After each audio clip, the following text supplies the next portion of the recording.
പിന്നെ രായ ദഹനത്തിന് എങ്ങനാ? ദഹനത്തിന് ജലൂസിൽ നല്ലതാ. അതല്ല ഞാൻ പറഞ്ഞത്, അളിയനെ ചെതയിലെടുക്കണ്ടായോ? പുള്ളി എങ്ങനാ മരിച്ചേ?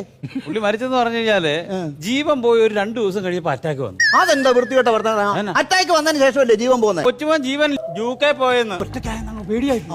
അങ്ങനെ അറ്റാക്ക് വന്ന് ആണ്ട് കിടക്കുന്നത് താഴെ. ആ നല്ലൊരു മനുഷ്യനായിരുന്നു. അയ്യോ തങ്കപ്പെട്ട മനുഷ്യനായിരുന്നു. പക്ഷെ പെണ്ണുങ്ങളെ കാണുമ്പോൾ ചില പട്ടിയെ കാലേ വാരി തെങ്ങുപൊറ്റയ്ക്ക് അടിക്കണം. ഈ മരിച്ചുപോയ അളിയന്റെ പത്രത്തിൽ എഴുതി വെച്ചേക്കുന്നത് എന്തുവാന്നറിയോ? എന്തുവാ? നോമിനി രാജൻ. ഞാനാ നോമിനി. എന്തോ ആ പുള്ളി അത്ര വിവരം കേട്ട പരിപാടി ഒന്നും കാണിക്കത്തില്ല. എനിക്ക് വിശ്വാസമില്ല. തെളിവ് കാണിക്കട്ടെ. ഇങ്ങോട്ട് നോക്കിയത് എന്തോ ഇത്? നിന്റെ ഉള്ളാച്ചു വേറെ അതല്ലെന്ന്. പിന്നെ നോക്ക്, ഇത് വായിരേ. ലാസ്റ്റ് കണ്ണി വായിരേ. നോമിനി രാജൻ. നോമിനി രാജൻ. അയ്യോ അത് അങ്ങനല്ല എഴുതിയിരിക്കുന്നത്. ആഫ്റ്റർ മൈ ഡെത്ത്, പുള്ളിയുടെ മരണശേഷം hero of my assets will be mister Jeevan. പുള്ളിയുടെ കൊച്ചുമോൻ ജീവന് ചെല്ലണം. പുള്ളിയുടെ സ്വത്തുകളെല്ലാം നോ മിനി രാജൻ. അതായത് നിന്റെ പെണ്ണുപിള്ള മിനിക്കും രാജനും 10 പൈസ കൊടുത്തേക്കളെന്നാ